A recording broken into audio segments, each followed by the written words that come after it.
Look at this poor guy. We're not picking up a hitchhiker. He could Very easily be a serial killer. and I don't want to be late to Mom's wedding.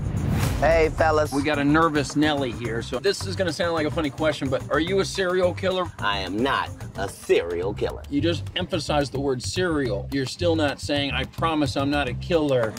We'll give you a ride, but... Those aren't too tight, are they? Almost kill you, can't kill you.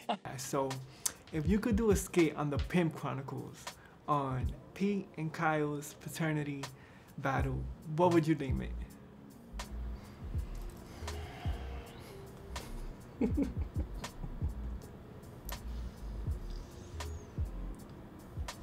Horses are the same color.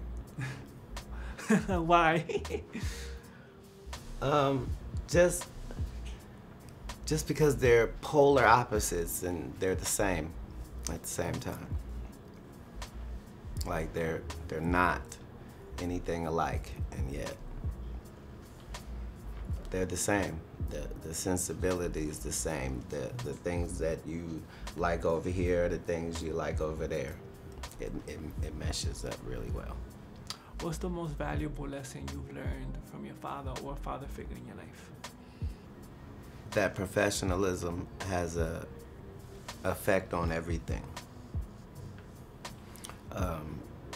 Being professional is something that can't be denied. When somebody's a real pro, you know you're working with a pro. Somebody's not a pro, you know they're not a pro.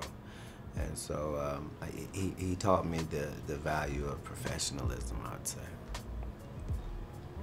So you play a very interesting character because you're the universe basically, in a sense.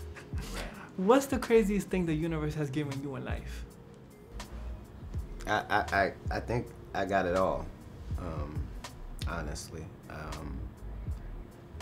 Just when you put a giant in a small frame, then something happens. And so the universe gave me the ability to be able to witness things from different sides so that I can't really be as judgmental as the rest of the world, because in each situation, I've actually been on both ends of it.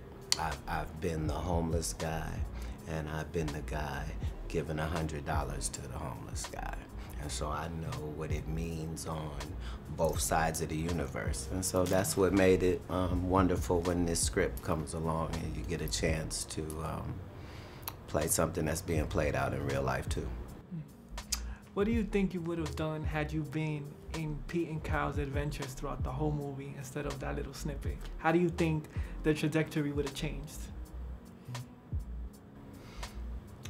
It would have been impossible, because that's not really how real life works. You can't be saved from a tragedy until the tragedy happens. So it's like saying, what would have been the superhero's interaction with the damsel in distress if she wasn't in distress? Doesn't matter, never comes up in that case.